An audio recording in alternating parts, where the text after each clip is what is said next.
pays, un petit pays très hospitalier, au bord de la mer, c'est la capitale. L'homme est la belle, qui me sourit sans cesse. Mon pays est beau, du nord au sud, de l'est et à l'ouest, les hommes sont unis. J'aime mon pays, qui tend toujours la main à tout étranger, qui l'admire beaucoup.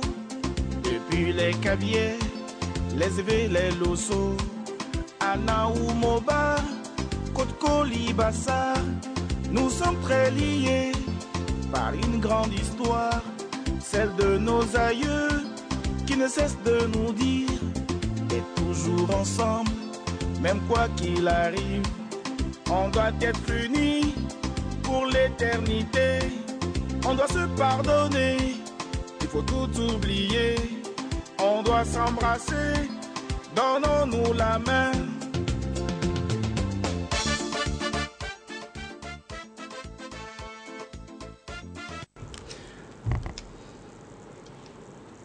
Une réaction qui est arrivée un peu tardivement, on aurait pu poser la question à M. Da Silveira, mais si quelqu'un connaît la réponse, la personne peut toujours nous aider. Peut-on dire monter ou descendre le drapeau? Souvent on dit monter dans les deux cas. C'est Justin qui réagit depuis Dapaon. Donc quand on monte le drapeau, c'est quand on va en haut, et quand on descend, on dit descendre le drapeau, non? Attention pour la montée des couleurs. C'est pour la montée, quand on monte, envoyer et on l'envoie. Maintenant quand on doit descendre, qu'est-ce qu'on dit? Attention pour la... Non, descendre des couleurs, non. Je ne sais pas ce qu'on dit. Précisez-nous, s'il y a quelqu'un qui est plus renseigné, merci de nous informer aussi. Bonjour, madame de l'éducation, comment vous allez? C'est madame Renama Hirokora. Vous nous venez du réseau des journalistes et communicateurs spécialisés en éducation, l'un des réseaux de journalistes les plus actifs, comme j'aime souvent à le dire. Vous rencontrez souvent, vous formez très souvent vos membres. Et en fin d'année dernière, vous avez tenu des rencontres de formation à l'égard de journalistes pour les sensibiliser sur l'éducation sensible au genre. Ça ne s'est pas arrêté. Souvent, les formations, les rencontres du RJCE ne s'arrêtent pas aux rencontres. Il y a un suivi qui se fait à la rencontre, l'une des rencontres à laquelle moi-même j'ai participé. On s'est entendu sur un plan d'action pour mieux faire passer le message de la lutte contre la violence dans les écoles et dans les communautés. Donc, on est à l'étape du suivi. Vous avez fait une tournée pour constater ce qui se fait sur le terrain. C'est cela, oui, globalement, c'est le contexte du suivi que vous avez fait. Et vous avez parcouru quelle localité? Merci. Dans le cadre de ce suivi, nous avons parcouru, nous sommes allés dans la préfecture de Blita et nous avons parcouru 4 cantons.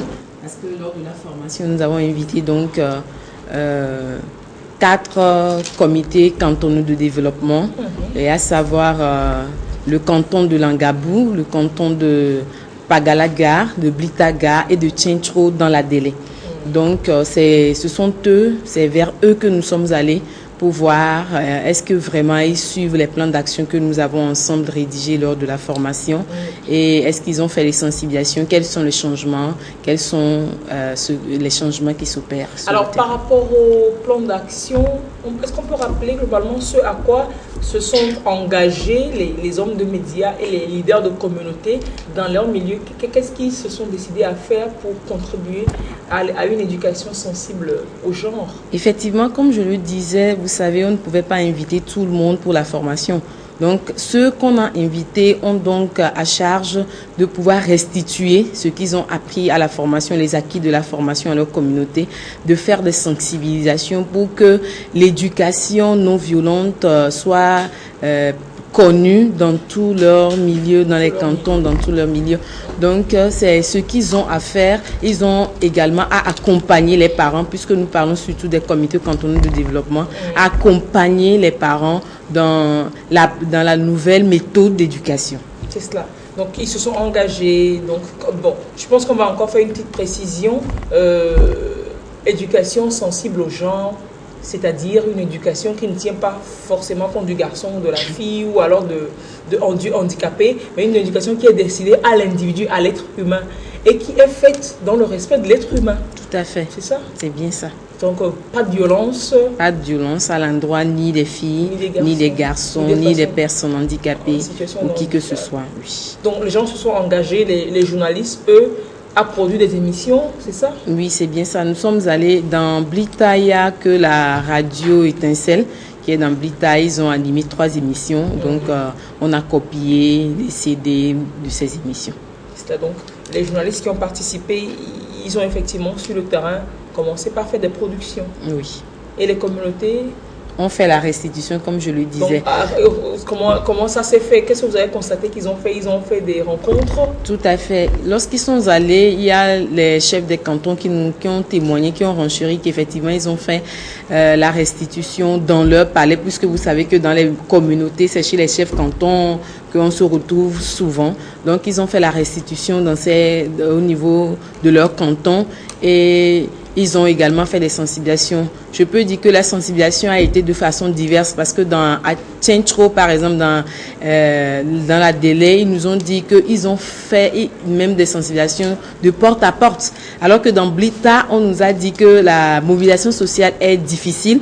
Donc, à chaque fois qu'ils avaient l'occasion, ils en parlaient du sujet. Que ce soit sous des pots de tour, que ce soit au marché. Donc, ils en parlaient de la non-violence, des alternatives à une éducation non violente. Oui. C'était pas seulement d'attendre, de convoquer les gens à une rencontre, mais à chaque occasion que l'on avait, à chaque occasion où il y avait attroupement, où il y avait des rassemblements, on profitait pour passer le message. Tout à fait. Et je pense que ça devait être assez efficace. Oui, parce que là où on ne peut pas regrouper les gens, c'est ce qu'ils ont fait. Et la dame nous disait, la CCD de Blita nous disait mais elle a rassemblé néanmoins son entourage, les maisons qui sont à côté, proches d'elle, pour pouvoir passer donc le message. Alors, qu'est-ce que vous avez constaté sur le terrain, au-delà de ces messages qui sont passés? Est-ce que vous avez constaté un certain changement? Est-ce que vous avez eu des témoignages de revirement au niveau des personnes qui ne respectaient pas vraiment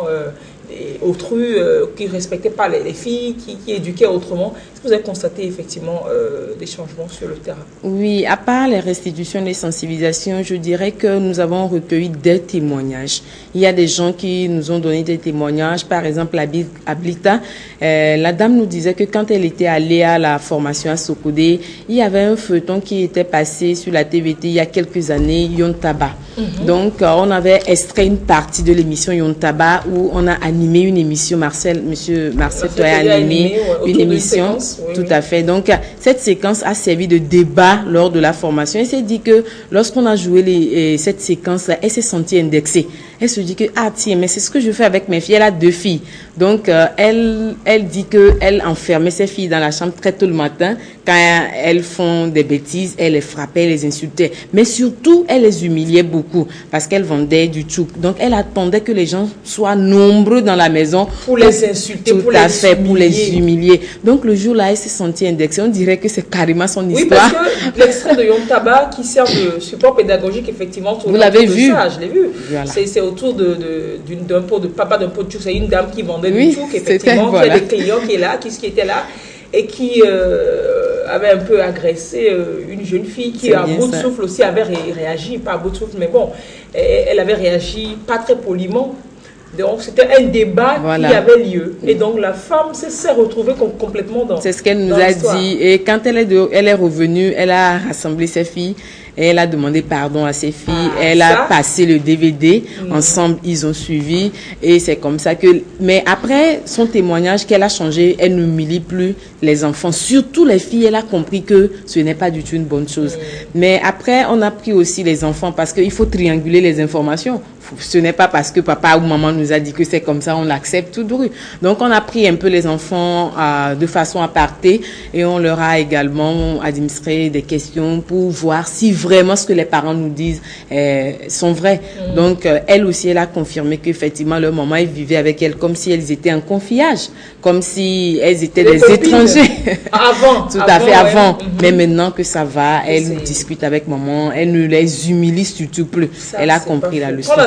Quand les enfants arrivent à un certain âge, genre à la puberté, à l'adolescence, il y a certains coups qu'ils encaissent très très mal.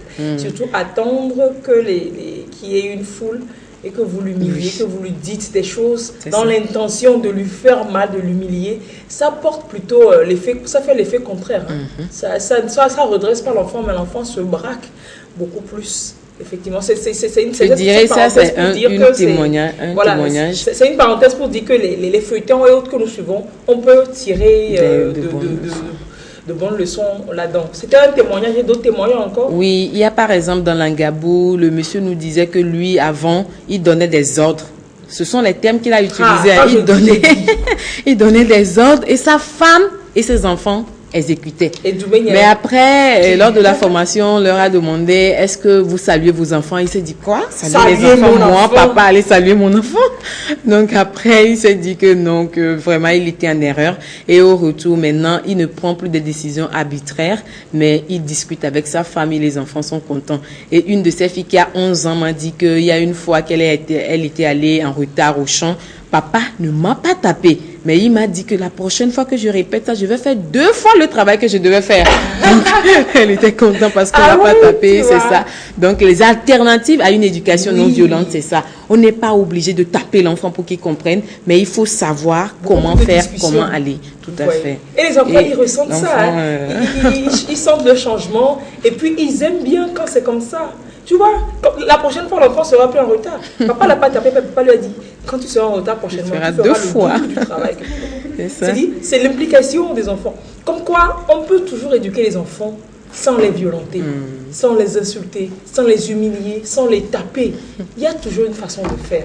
Mais sur le terrain, il n'y a pas que le côté positif de la chose. Il y a aussi des réticences. Il y a aussi des gens qui sont vraiment sceptiques à la chose. Je dirais par exemple que dans Tchenchro, il y a le chef canton qui nous a dit qu'après la restitution et sensibilisation, il y a des gens qui n'étaient pas d'accord. Donc il y a une dame qui était prise de colère, a jeté une assiette sur son enfant et ça a cogné l'œil de l'enfant.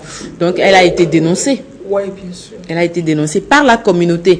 Donc, c'est ça, fait que... C'est un très bon changement que les communautés s'impliquent dans la résolution de ces problèmes-là. Oui, et donc ça a fait que... Donc, elle a pris soin de l'enfant, on ne l'a pas amené très loin, mais elle a fait toutes les dépenses et ça a amené la communauté à se dire que, donc cette histoire-là, de ne pas violenter les enfants, de respecter, de les protéger, est vraiment, c'est lui. Qui que ce soit peut signaler. Là, c'est... Si je tape l'enfant habituellement, tout le monde peut aller signaler. Parce qu'il y a des comités de vigilance, des comités de veille. Oui. Tout le monde est comité de veille etc. autour de tout le monde. Et donc, on peut se dire que ça avance. Oui, ça avance. Nous n'avons qu'à continuer les sensibilisations, les formations, à parler de ce sujet, à amener les gens à comprendre. Parce que je pourrais dire que nous allons amener les gens à naître de nouveau, à une nouvelle naissance, puisque c'est une nouvelle méthode. Comme ça, ils vont apprendre avec le temps, petit à petit, pour qu'on y arrive. Mais je dirais qu'il n'y a pas que le réseau qui a fait le suivi, il y a aussi la coalition nationale togolaise pour l'éducation pour tous qui a fait le suivi, parce que l'année passée, ils avaient fait un plaidoyer auprès du gouvernement pour le renforcement des politiques et des lois relatives aux violences contre les enfants. Donc, ils sont allés dans Sotobois, dans l'Est Mono et dans Blita pour constater effectivement que la décision du circulaire que le ministre a pris à la rentrée est dans tous les établissements. Est-ce que ça se respecte? Ils ont vu les enfants, les directeurs d'école, les enseignants. Ils avaient fait également une sensibilisation de masse sur l'équité, la non-violence et le genre dans Agbandi et dans Bitaga. Ils étaient allés également pour voir est-ce que vraiment les gens commencent par changer de comportement, commencent par comprendre que la femme et l'homme, ils doivent marcher ensemble. On ne doit pas privilégier quelqu'un. Donc c'est ça qui a été fait. Je dirais que nous sommes 6 partenaires sur le projet éducation sensible aux gens et sans violence. Il y a Parfait, Faoué, Creuser Togo et Défi Développement. Chacun a fait des activités, que ce soit des sensibilisations, formations, etc. Dans son domaine. On a reçu la semaine dernière la directrice exécutive du PAFET qui est basée à Sokode également sur ce plateau. On profite pour lui faire un grand coucou, lui souhaiter une joyeuse fête de Pâques aujourd'hui et joyeuse Pâques à toutes les populations qui nous suivent à Sokode, dans toutes les localités dont vous avez parlé. Oui. Félicitations et merci pour le suivi et bonne chance pour la suite du boulot qui vous reste. Merci beaucoup à Plan International Togo et à ses partenaires, surtout l'Agence suédoise de développement international qui nous accompagne sur le plan financier technique dans ce projet. Dans ce projet-là. Oui. Et vivement que le message continue de passer, que les populations continuent d'assimiler ces nouvelles méthodes pour le plus grand bonheur des enfants et de la ressource humaine de notre cher Togo. Merci beaucoup d'être passé sur ce plateau. Très belle journée à vous. Merci. Au revoir. Et merci à tous ceux qui réagissent. Vous réagissez si bien et en si grand nombre, ça fait vraiment plaisir. À la question qu'on a posée de savoir si on descend les couleurs, si on monte les couleurs, vous êtes nombreux à réagir pour nous dire que dans tous les cas, on monte les couleurs. Que l'on descende, que l'on envoie le drapeau, on monte toujours les couleurs. Il y a quelqu'un qui nous dit d'ailleurs que c'est un thème consacré, on dit on hisse les couleurs. On ne descend jamais les couleurs, on monte les couleurs. Et quand on monte les couleurs, c'est le respect. Tout le monde reste là, respectueusement, devant les drapeaux. On souffle et le bal continue. Omar B, la patience est un chemin d'or. Bochide, nous si à nous que gamé.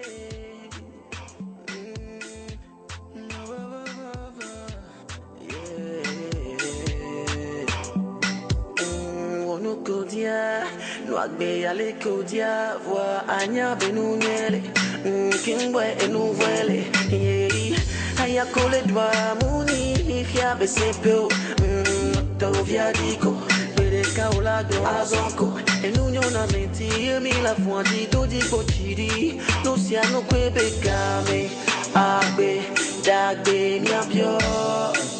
Nous n'avons la tête trop sous, j'ai besoin. Gogo, ameganko, achoto polo, sukulu nunya, ahome nunya, rolling bodome, goe gome, aseno gome. You are wonderful, don't act like a fool. No condition is permanent, jagwagba, asoka fuka now. Yeah.